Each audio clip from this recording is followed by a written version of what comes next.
Hi there, and welcome to This Day in History for November 14th. November 14th is the 318th day of the year in the Gregorian calendar, with 47 days remaining until the end of the year. November 14th is also International World Diabetes Day. On this day in history, we're going to start in 1770, when traveler and travel writer James Bruce discovered what he believed to be the source of the Nile. In 1776, back in the 1700s, Benjamin Franklin and his son went to England, the younger to study law and the elder to study social climbing.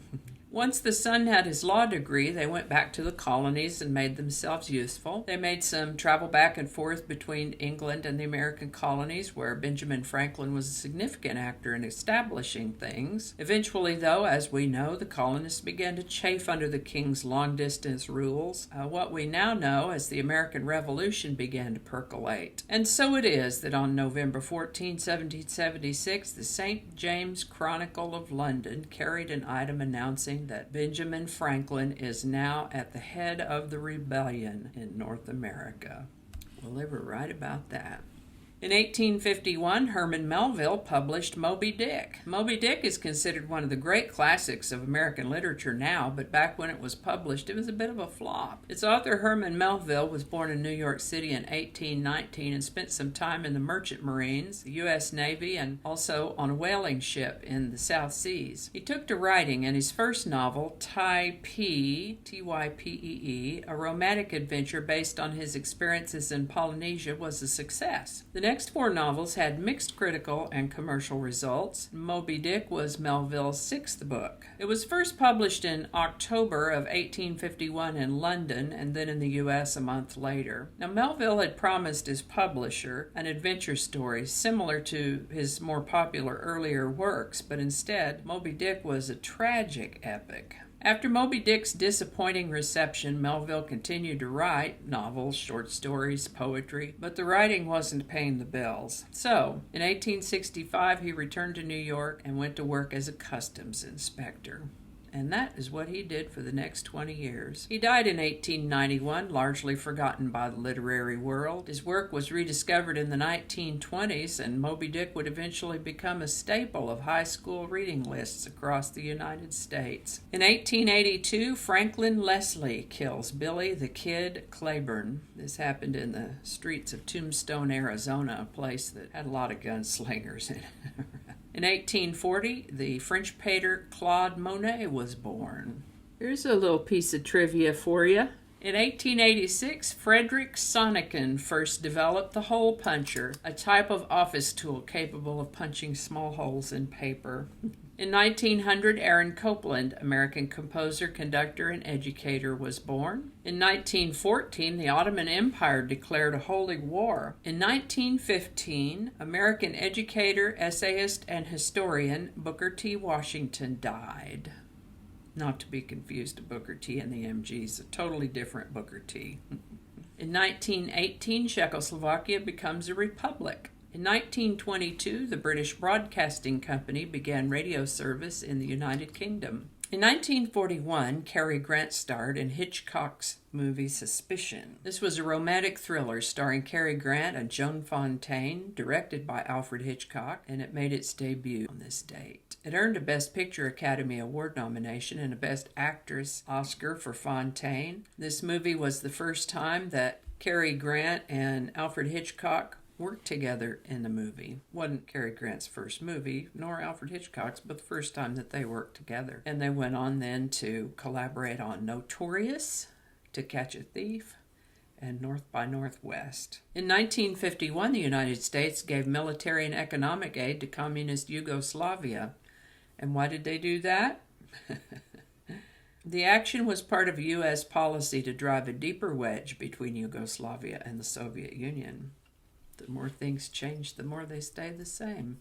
In 1952, the first regular UK singles chart was published by the New Musical Express. In 1960, Ruby Bridges became the first black child to attend an all-white elementary school in Louisiana. In 1969, NASA launched Apollo 12, the second crewed mission to the surface of the moon. And That's not crude like CRUDE, it's crude like CREWED, crude, like it had a crew on it. The second mission with the crew to go to the surface of the moon. On this day in 1970, a charter jet carrying most of the Marshall University football team clipped a stand of trees and crashed into a hillside just 2 miles from the Tri-State Airport in Canova, West Virginia, killing everyone on board.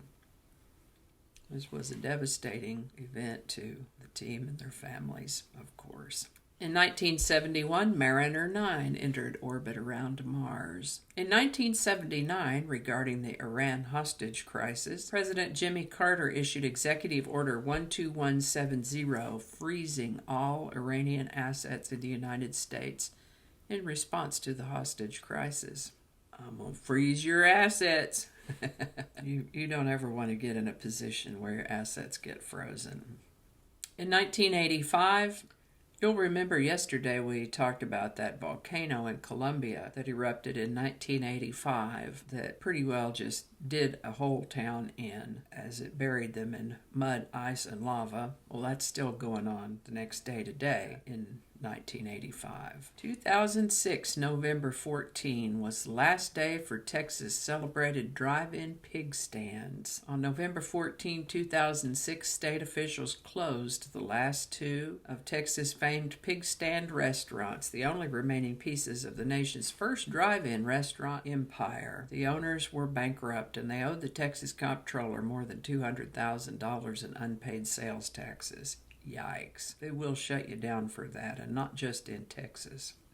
Whatever's going on, you got to pay those sales taxes, or they'll come lock the door and you can't even get back in. But here's the story on those pig stands. A Dallas entrepreneur built the first one along the Dallas-Fort Worth Highway in 1921. It was a roadside barbecue restaurant unlike any other. Its patrons could drive up, eat, and leave without getting out of their cars.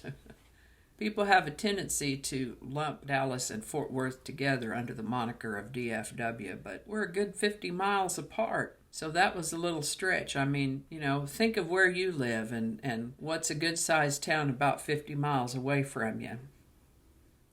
Anyway, that was the old Fort Worth Highway between Dallas and Fort Worth, and he built that pig stand, and people didn't even have to get out of their cars. He said people with cars are so lazy they don't want to get out of them, and, well, he's right about that, even now, and maybe even more so now. He made a big deal out of his customers, that whenever a customer pulled into the pig stand parking lot, a teenage boy in a white shirt and a black bow tie would jog over to the car and hop up on the running board and take their order. This daredevilry won the servers a nickname, car hops. If you ever wondered where that term came from, there you go, car hops. Before long, the pig stands replaced car hops with attractive young girls on roller skates. But the basic formula was the same. Good-looking young people, tasty food, speedy service, and auto-based convenience. Food historians believe that the pig stand cooks invented deep-fried onion rings, chicken-fried steak sandwiches, and a regional specialty known as Texas toast.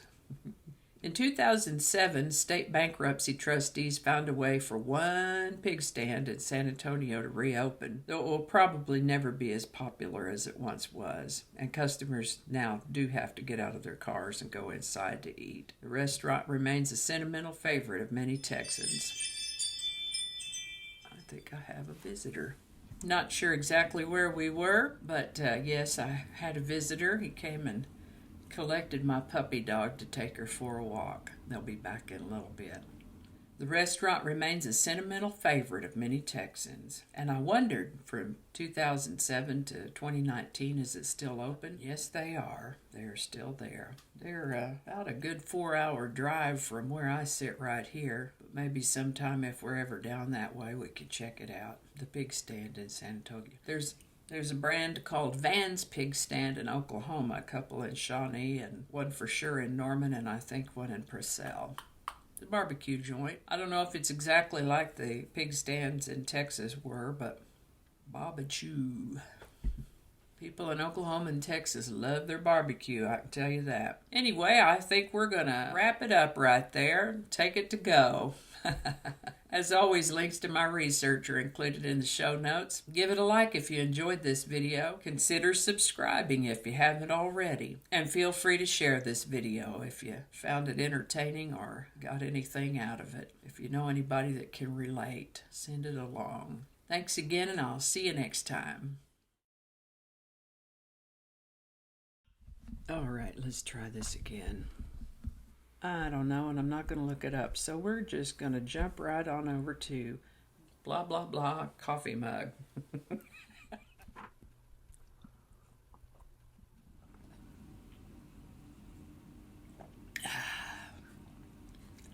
It's late enough in the day that we're off coffee and on fizzy water.